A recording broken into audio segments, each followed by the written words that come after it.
कुछ लोग हमारी जिंदगी में कुछ पलों के लिए आते हैं, लेकिन उनका असर जिंदगी भर के लिए रह जाता है।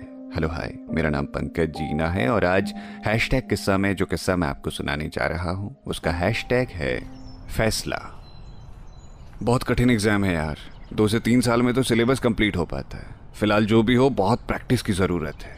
दिमाग में ऐसी बहुत सारी बातें आती रहती हैं जब कभी मैं यूपीएससी की गहराई में उतरता हूँ।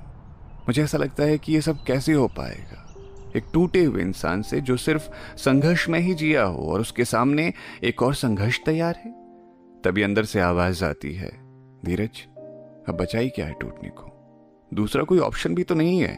तुम अब एक ऐसी जगह खड़े हो जहां से अब पीछे नहीं आया जा सकता।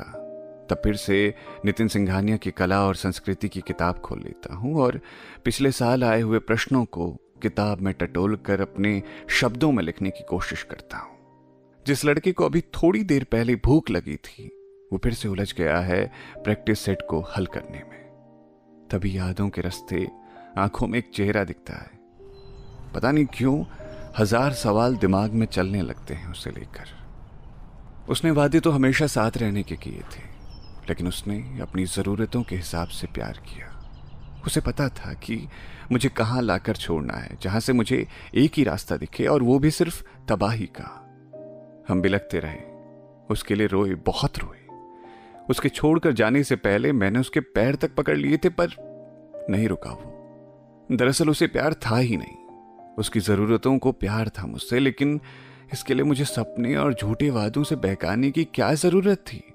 कम से कम वो जरूरत को मोहब्बत तो ना बताता, मैं दिल ही ना लगाता। वो तो प्यार का दिखावा कर रहा था और मैं खुद को समर्पित करता गया उसे। फिर उसने अपना झूठा प्यार दिखाकर मेरे सारे दोस्त छुड़वा लिए। किसी और से प्यार ना करने की कस्में दी गई।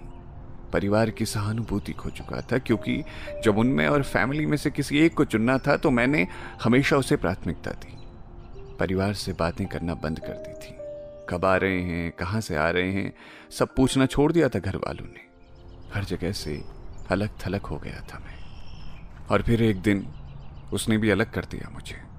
जब मैंने उससे कहा कि गलत कर रहे हो, तो जवाब आया, हाँ मैं गलत हूं, तो गलत के साथ क्यों रहना है। यहीं से मुझे भरे समाज में बदनाम किया गया। मैं सब झेल गया सिर्फ इतनी सी बात के लिए कि मुझे उसके साथ रहना है। उसने कोई दूसरा रिलेशन बना लिया था। मैं चीखता था, चिल्लाता था। जिस शख्स को कोई देख भर ले मेरी जान निकल जाती थी, अब उसके लिए मेरी अहमियत खत्म हो गई थी।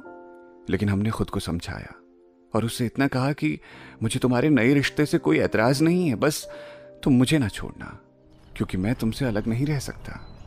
फिर जब भी मैं उससे अपना दुख कहना चाहता, उसे समझाने की कोशिश करता, तो वो मुझे ब्लॉक कर देता। हम दूसरे लोगों के मोबाइल मांग मांग कर फोन करते कि ब्लॉक खोल दो।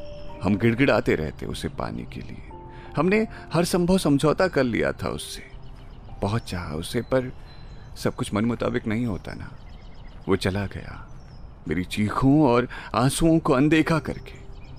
लेकिन अब बहुत हो गया, ना तो अब देखा जाता है और ना ही समझौता किया जाता है। इसीलिए आज एक फैसला कर लिए और अब डूब गए हैं हम किताबों में। जितनी मोहब्बत उससे थी, अब यूपीएससी से करना शुरू कर रहे हैं। अब जरूरत नहीं है उसकी सच में।